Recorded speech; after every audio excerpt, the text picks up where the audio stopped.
Hi everyone, welcome to my channel. My name is Bolaon, and today I'm still talking about the Lagos-Calabar Coastal Highway. But today I'm not on site. We are just going to be discussing some opportunities surrounding the Lagos-Calabar Coastal Road. Most of you people who have DM'd me, you've sent me several messages wanting to know what are the opportunities available along that coastal road corridor. So today I have some gentlemen with me here who are going to be, I will be asking them some questions concerning the coastal road, and they'll be giving us answer to it. So guys, we have some gentlemen from my right. Please introduce yourself, sir. Good afternoon, everyone.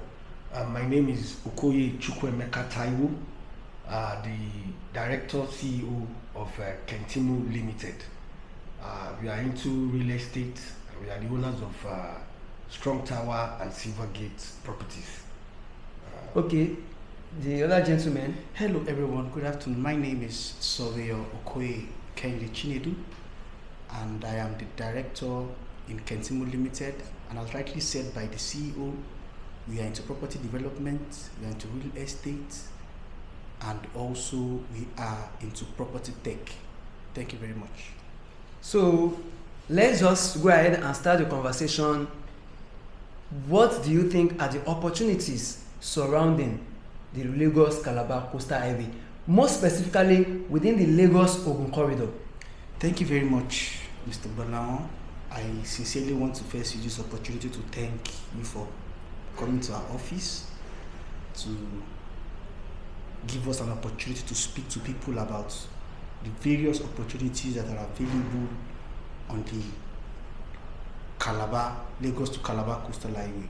This project, as we've heard, has been in the pipelines for a very long time, but this present government took the bulls by the horn, and they did the project launch about like some few months ago. And right now, the first 30 kilometers of the project was launched recently by Mr. President, the Commander-in-Chief, Asiwaju Bola Ahmed Tinubu. So let me now go down to the investment opportunities. You know, when my brother and I think it's very important that we give a background to happenings on that Lagos to Calabar Coastal Highway. You know, it is important to make people understand that this coastal highway is not just going through Lagos and Ogun states. Analysis has shown that it will be going across 9 different states, 3 in the southwest and 6 in the south states. So the coastal highway will go from Lagos to Ogun, to Ondo, to Edo, through Delta. From Delta, it will go through rivers and Bayelsa. From Bayelsa, it will cover Akwa Ibom and Cross River, which the final point of termination will be in Cross River State. So that goes to show you that this in itself is a very, very huge project to cover a total of 750 kilometers. And I dare say, I don't think there's any time in the history of this country that a single project of that magnitude will be carried out by any government. So once again, I appreciate this present government for embarking on that project. Like I said, I wanted to give a context to when we started going on that route. You know, sometimes in 2021, my brother and I, a client, because I am a registered surveyor, a client told me that he wanted to do a survey of his property in a place called Ode. I had never been there. I didn't even know anything about the place. That was in 2021, if my memory serves me right. So we took off. I'll never forget that day. It was a December period, very close to Christmas. So I was not even very excited about the trip. So we took off. We went to the community for the project. And sincerely speaking, because when I got there, what amazed me about the place was that it was a very riverine community, because the person bought some properties, I think, off the lagoon in the community. It was riverine, and the environment was what caught me. as at that time, I had not even planned of owning properties around that area. But what caught my attention was the ambience and the environment in that place. And at that time, I believe that the refinery, the Alhaji's and Dangote refinery was not even functional as at that time. It was still in the pipeline. No, it was the project was coming up because I think things were happening, but the roads, but the biggest, let me say, disadvantage that we saw was the road. Yes, it was in a very bad. There was no road. In fact, I can confidently say there was no road. From once you came in through, I think, Eleko and Imene State, the road just started getting narrower and narrower until we got to Ogun State. So that was my first encounter with that particular location. Let me not say fast forward 2023 when we decided to, take a plunge and get properties in that axis. I can confidently say this is not being political or anything, but I can confidently say the vision of the Lagos Free Trade Zone has opened up that place. You cannot talk about that axis without talking about the vision of the Lekki Free Trade Zone. I don't want to go into the history of it. We can just Google and get your information about it. But I can tell you that single vision opened up that place. So I think the Lekki Free Trade Zone was there before Dangote started. Alhaji Dangote started his refinery, but it was like as if it was moving at a snail pace, And like in science, there's something that they call catalysts. I think the catalyst that sped up the reaction was Alhaji's coming. The Dangote refinery. Yes, the Alhaji. I like to call him Alhaji. So it's Dangote refinery. So when the refinery came, the seaport. Yes. And then I think it is very proper that we give the honor to whom honor is due. Yeah, the seaport also. The former president, Baba Buhari, did a great job by opening up that seaport. You cannot, in as much as we give due to this administration for the coastal highway, I think it is proper that we give credit and to whom credit is due. Baba Buhari did a great service, because if that seaport was not there, it would have been a nightmare to be going to Apapa. In fact, the aim of the whole thing would have been defeated. I'm still talking about the economic opportunities along that Lagos corridor. So I'm just telling you the things that created the background incentive for the businesses that are to come. So you have a seaport, you have a refinery, you have the free trade zone, and if I'm to be futuristic in my thinking, I can confidently say that axis, that corridor, starting from Ibeju Lekki all up to Ogun State. People are always surprised when we say that there's an Ogun State around that place. They are like, which Ogun State? But there's actually an Ogun State along that corridor, and the Ogun State along that corridor is Ogun Waterside Local Government. Some people call it Ijebu Waterside Local Government. And so it's just one single local government. And the great thing about it is that is the only place that the coastal highway passes through in Ogun State. Lagos is lucky to have like two local governments, which is Etiosa and Ibeju Lekki. But Ogun State has just one local government that the road passes through, and that local government is Ogun Waterside, or Ijebu Waterside, as some people like to call it. So like I said, the coming of all these projects is a pointer to the future. So many businesses are already drifting in. You don't need to be told. Like I said, this is a place we started going in 2021.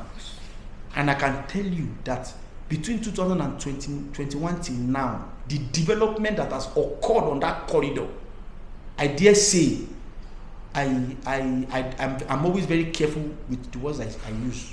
But like I said, I'm a registered surveyor, so I have the opportunity to go across this country by the region of my work.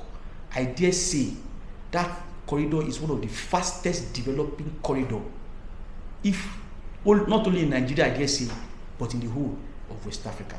Thank you very much, Mr. Bolo. So thank you. So to you, there is one particular thing I want to ask. He has talked about the advantage of things happening around that area, which me myself, I haven't been going there since 2021, but of recent, just about a year that I've been going there, I can see a lot of changes, especially on the infrastructure. From the Eleko junction along the Lekki-Epe, let's even start from Lekki-Epe Express Road. The road was terrible. Even the Lekki-Epe Express Road was very terrible when I used to go there. But now, the road is now paved on a concrete road. I think Cranberg are still working on that road up to this moment. Getting into Eleko, ITEC is doing that one, still concrete road. And going to the free trade zone road, which was recently commissioned by Mr. President as well. That road again is a concrete road and is now open. So you can see almost all the area within that place is now fully developed with good road network, even without the coastal highway there. But the thing there is, me now, anytime I go there, there's something I notice. Heavy trucks are on that road. Heavy trucks from the Dangote refinery to the free trade zone to the seaports. We now have large trucks plying that road. So what do you think people want to invest on that corridor? Wouldn't they be thinking, would this thing turn to Apapa in the nearest future? Okay. Thank you very much, Mr. Bolao. To your viewers and as many people that will see this podcast, I want to assure you that you don't have any reason to be afraid. Like my brother said, without saying too much, he has already. There's something that we have to be there's a word I'm trying to looking for, but we have a president who anticipates, and that is what Asiwaju is. I'm conversant with Apapa, and I just say, apart from the Apapa Oshodi Expressway, there's no other major road that links to the expressway. So Asiwaju is forward thinking. So what he did was, he looked in, a time was going to come. Time has come. You don't even need, because like my brother said, you've been going there for the past 4 years. So the time has come. And that is why some of us are very, I don't want to use fanatical about that coastal highway, because we know it will offset the traffic that we build up on the Ibeju road. Okay. And that's why the coastal road is very important. For those who don't know, the coastal road actually runs into the Dangote refinery. So that means trucks that are coming all the way from VI or from the mainland. There's a joke I usually make. I usually say Lagos State is 2 states. I've had a lot of flack even from, I think one of the essays to the governor gave me a lot of flack on Twitter. But it's the truth. There are people that on the mainland that don't know how massive this project is. So somebody that is coming maybe all the way from maybe Agbara or Yanopaja comes in through VI. It doesn't need to come into the Lekki Expressway. It comes in through VI, takes the coastal road and leads him directly into the refinery. So that means that the Lekki Expressway, you don't have any business on the Lekki Expressway. So that's anticipatory. That's something that the government knew was going to happen. So they planned for it, and that, I believe, that's why that coastal road is an off-taker to the Lekki Expressway. There are some, like, I can tell you that it's very rare. There are a lot of, like you said, a lot of trucks. I usually post videos. There are a lot of trucks that go into Dangote to take petrol, but people on Lekki Expressway don't even know what's happening. You barely even see it. Probably maybe at night, for those of us that go out at maybe very early in the morning, you see them moving out very early in the morning. But I can tell you, millions and millions of liters have been trucked out from that place.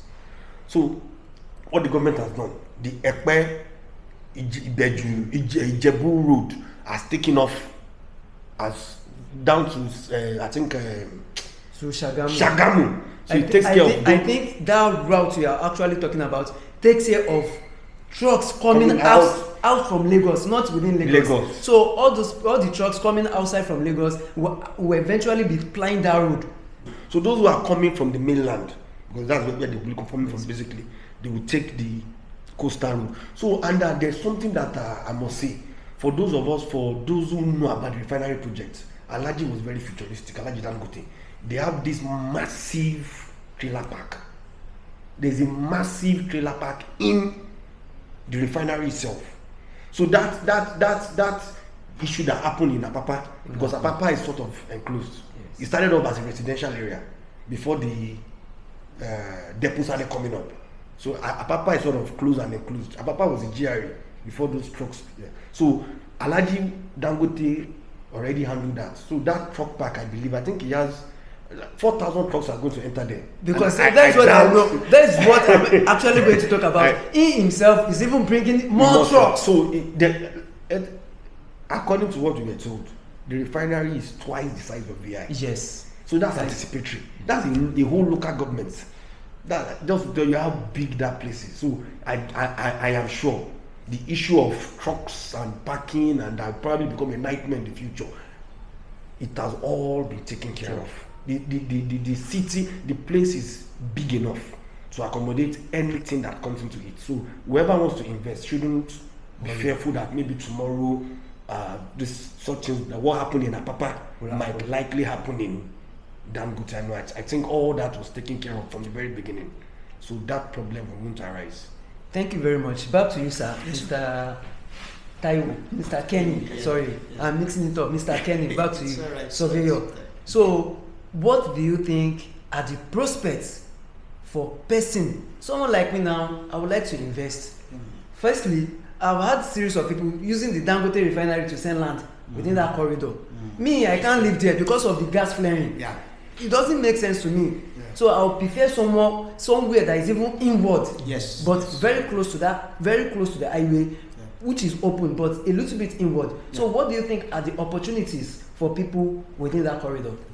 Thank you very much, Mr. Bolamo. I think let me just start from, I believe is the biggest investment opportunity in that place. You know, in this line of real estate, there are two types of people that buy property.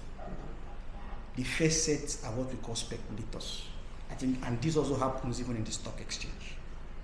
The second set are the people that buy to own, to build, and all that. So if you are an investor who has a projection on long-term investments, who is not in a hurry, you can be sure that there is the elasticity of your investment as at today is still less than 20 to 30%. The investment opportunities on the interland are 20%. It means that there is still room for infrastructure development. There is still room for houses to be built. So it's a new community, like they popularly say in Lagos. They will say that is the new Lagos. Ibeju is the new Lagos. Ekpe is the new Lagos. It is not an exaggeration, it's the truth. Because the appreciation on investment is still at a very low point right now. So if you come in as an investor or a speculator in quotes, and you have the patience you have the long-term ability to be patient with your investments, you can probably see between a 50, 100, or a 200% appreciation interest on your initial investment. That is the first set. Then there are people I call the second set of people, I call them investors. People that want to buy, build, and rent. You know, when Alhaji came in with his refinery project, and I dare say I can be fact-checked, the truth is he cannot provide housing for everybody that came into that place. And I believe that the greatest benefactors of that, the greatest residential benefactors of that refinery project were people that are in Ekpe. Yes. Because Ekpe is the closest city, thank you, that has all infrastructure in place. So if peradventure you have not been to that axis before, you will see that once it is closing time around that axis, and I can tell you, don't be deceived, there are thousands of people working in that place. Once they close, the heads that come out, migration. It's true, the crowd that comes out of that place, I can tell you for every 3 people that comes out, 2 are going to Ekpe. Yes. Because it is easier for them to get all they need in that community. So there is a push right now on the side of both the government and some private investors to begin to push that development. And that is why I will never stop talking about the forward-thinking nature of the present government. You know, people don't really understand how huge the coastal highway is, because if that coastal highway is not being provided, it would have been difficult for development to move along that axis. But with the coming of the coastal highway, development will now begin to stream towards the Ogun side of the coastal highway. Leaving Lagos State. Yes. It will now begin to decongest the population. And like I said, factories are coming up, schools are coming up, commercial industries, because let's be honest, like I always tell people, Alaji is still at 20% or 30% of what a refinery can push out. By the time the byproducts begin to come out, you can be sure, and there is a seaport. So whatever it is that you produce there, you already have a seaport to export to all over Africa. So there are going to be commercial properties that will come there to build, to take off from what Alaji is doing, use it as their source of raw materials, make it as finished products, and export. And these people, they will need houses, they will need schools, they will need to relax in the evenings, they will need bars, they will need lounges. And let me tell you the truth, there is a tendency not to want to go towards Ekpe, because Ekpe is already choked up. Yes. You understand what I'm saying? So there is this push to go towards the Ogun State border of it. That is, you navigate from Lakampine Tropicana to Folu, to Ode-Omi, to Ode, to Igbogun, to Ode, and that is where I will believe the next set of developments is coming up. Is going to come up from. Because like I said, the possibility of it, because of this coastal road, now allows investors to say, do you know what? Let me put my money there. Because like I said, there's always a window in real estate. And once that window, like I always believe, is still very open right now for investment opportunities. So that is, let me just say something. You know, I heard you talk about the safety, the refinery as the health implications of having the property. Yes. Yeah. Let me just, in addition to what my brother said, you know, that is why properties going further away from the refinery is considered. Yes. I think I had an issue. There was a time I was trying to sell this one of our properties, and somebody brought it up, and I told the person that at least on our own side, our properties are considerable distance to the refinery. Yes. That's 20 minutes, 30 minutes, 40 minutes driving distance to the refinery. So I think on our own end, we are sure that all what we have, and I think that's the advice. I want to be very careful with. I'm not an expert, so I won't want to give opinions that are not accurate. But I believe, at least if you live a considerable distance to the refinery, I think the air is better. Yes. Yeah. So at least what we are trying to sell, our properties at Kentimu Limited, Strong Tower and Silvergate, especially the one, because we are a bit more. We want to push more towards the Ogun State. So the Strong Tower estate is at least 30 minutes to 40 minutes from the refinery.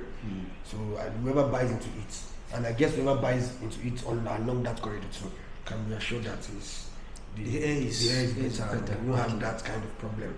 There's one thing of recent I would like to ask the surveyor about this. Yes, about Lagos State holding on about not giving approvals to properties, or how would I put it now? Building approvals. Yes, suspending building suspension. approvals.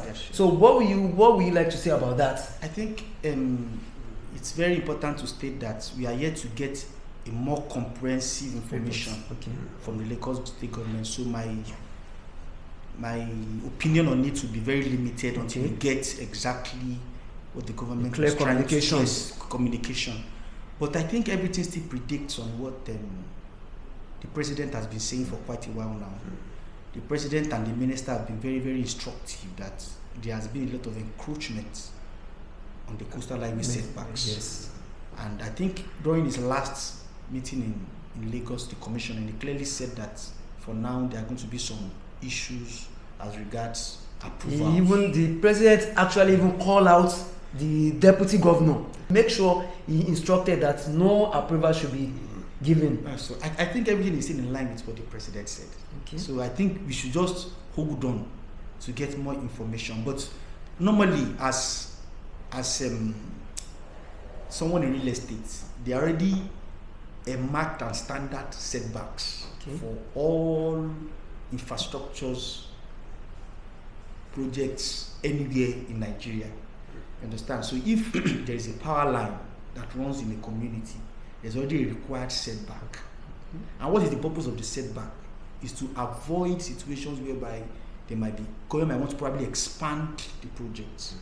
So it's a way of saying that, okay, if you want to expand, you will have more land. You don't need to go and start paying demolition. So pipelines have required setbacks.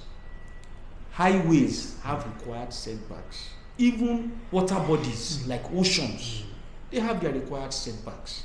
So if there's any encroachment on that setback, you don't expect to be given any kind of approval. And we know, according to the Supreme Court, I believe, according to the law, approvals are under the exclusive jurisdiction of the states, except in cases of federal land. The statement was released, I think, a day or 2 days ago. Yes. So let us wait so that we can get the comprehensive report of what government was trying to convey. But like I said, it was a suspension of all approvals on that coastal highway corridor. So I think it's better we just wait for that. I think you are asking a question about our property. Yes. Yeah. I think we were properties are at least the one that we were able to get in Lagos is far from the coastal highway. We made sure that the setback was the setback on it was good enough. Yeah. So our properties are not under any kind of setback. We don't have any kind of problem with setbacks. So at least for the ones we have in Lagos, but even the one in the state is far from it's far. I would like to ask one question, please, so that a lot of people will put a proper perspective to it. If you are talking about Lagos and Ogun, if you are talking Ode, where does it actually falls in? I think we are talking Ode. Where does it fall in? It's a very complex question. Yes. This morning I was just thinking about it. When we were in school, there's not that they call Venn diagram. Where you draw two circles and there's an intersection. They call it an intersection. So I think in Lagos there are places like that. There are some places in Ode that falls in Lagos, and there are some places in Ode that falls in Ogun State. So it is important that before you buy land, I encourage you to actually probably get a surveyor. You can get a registered surveyor, go to the site, pick a coordinate, and confirm where exactly it falls. But we are sure, because of particularly the one in the property we have in Ode, it falls under the Ogun Water side. Yes, local government. We've gone to Ogun State. They've charted it for us. So we have a report from the surveyor who also gave us a report. So anybody coming to you now, their mind is rest assured. Yes. No problem on that. Yes. We have the documents too. Which is what some people also find very difficult. This issue, buying properties, and later you don't know where it falls under. Yes. You don't know where to go. So that's one of the things that we have going for our company. Okay. We can easily confirm where a property falls. It's very important before you, especially in Nigeria. Let me not say, because you must know where your property falls. If it's under some kind of acquisition, kind of the title under it, where there are issues that you need to consult. There's something I usually tweet all the time.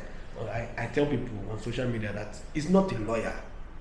A lawyer just confirms, sorry to all lawyers, it confirms the authenticity of the document. Okay. A lawyer can't tell you if your document is, a lawyer can't even if there's some bearing or what do you call it? Coordinates.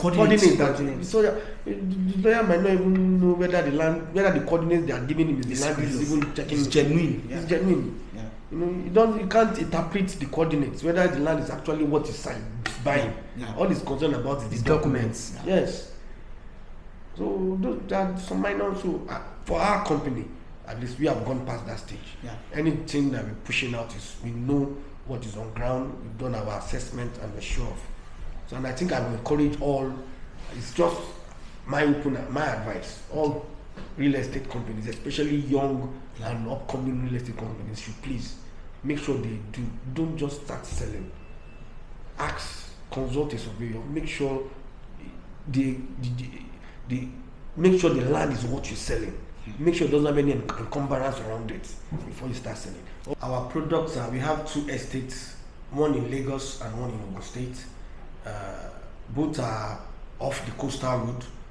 The first one is about, with the coastal road now, is going to be around 15 minutes from the coastal road, while the second one on the Ogun State side will be around 30 minutes with the coastal road.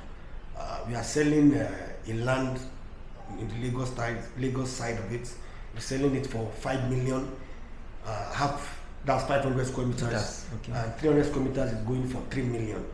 On the Ogun State, at the Strong Tower Estate at Ogun State, we are selling that for 3 million per plot, and that's same 500 square meters and 300 square meters for 1.5 million for the one at Ogun State. Like we said, we are sure that anything you're getting from us, like the surveyor told us earlier in the interview, you are buying something that you have peace of mind. One thing I would like to chip in, sorry. Okay. These prices you are giving now. Okay. Hope in the next few days. I think we have to be yes. Let me just speak clearly on that. Because it's an estate, there are some certain charges that we are expected to pay, and those are all the charges that you will pay. You will pay for the survey plan, you will pay for the developmental levy, which is because we expect to put up at least 1 or 2 infrastructures in place to make it habitable for people, and you pay for the documentation. Okay. So for the Silvergate Estate, the one in Lagos, in Ibeju Lekki specifically, the 500 square meters, the survey, documentation and developmental levy for 500 square meters is 1 million naira. Okay. I think that is for that. For the 300 square meters, we are collecting 750,000 naira. Okay. For the developmental levy, so we are collecting 750,000 naira.